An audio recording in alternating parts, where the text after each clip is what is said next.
And I was seated next to a guy who ran a regional bank in Akron, Ohio. And I said to him, I was talking about his business, how's your business, your banking business? He says, oh, we're fine. In fact, we're more than fine. We're about to buy a big bank in Chicago.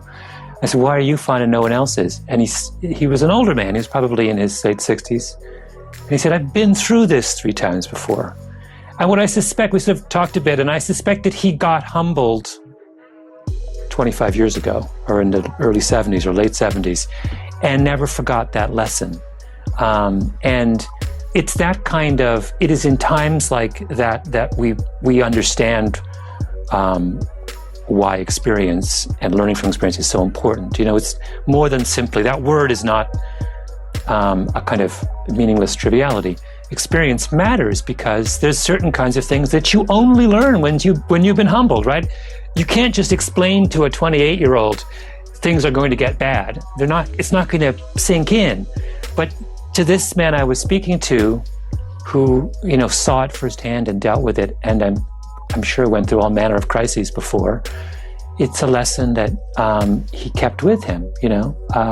Colin Powell, before the Iraq War, was the in-house skeptic. Why? Because he'd been through Vietnam, you know, in a very first-hand way, in a way that many of the other decision makers had not, and had never forgotten those lessons. So there's another sort of case of someone who appropriately was humbled and learned from experience. And you've got to have people like that around.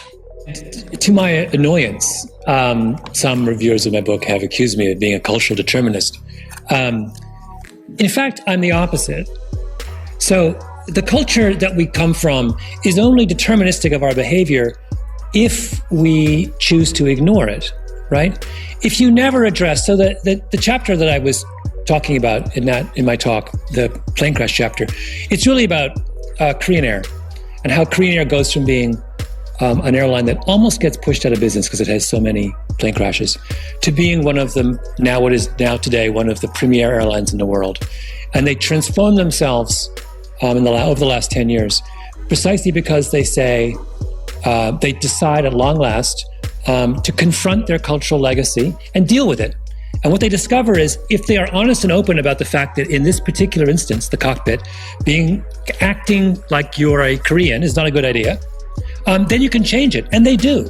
They take that airline from literally, it was this close to not existing anymore. And it is now an absolutely world-class airline. And what they showed, and I continue this theme in the second half of the book, is once we can talk about and confront culture, we can change culture. We're not prisoners of it. We're only prisoners of it if we pretend it doesn't exist. I was proud of being able to escape the clutches of everybody else's goals that they set for me when I was 16 and 20 years old, like most of the people that grew up in neighborhoods that people told them they were going to be dead or in jail, or that they weren't good because of their color, their skin, or education, or because they didn't have any money.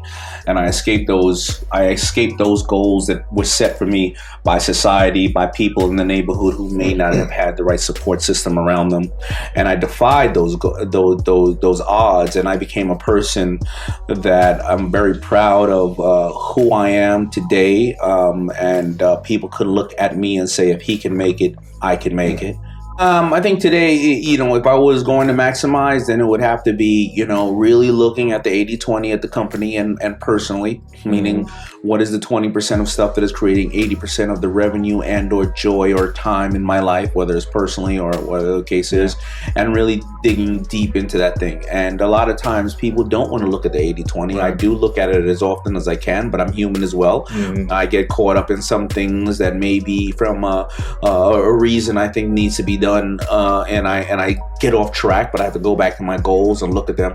But yeah, it would be the 80-20. Like what are providing the 80% of revenue and or joy for my staff and myself and keeping people there.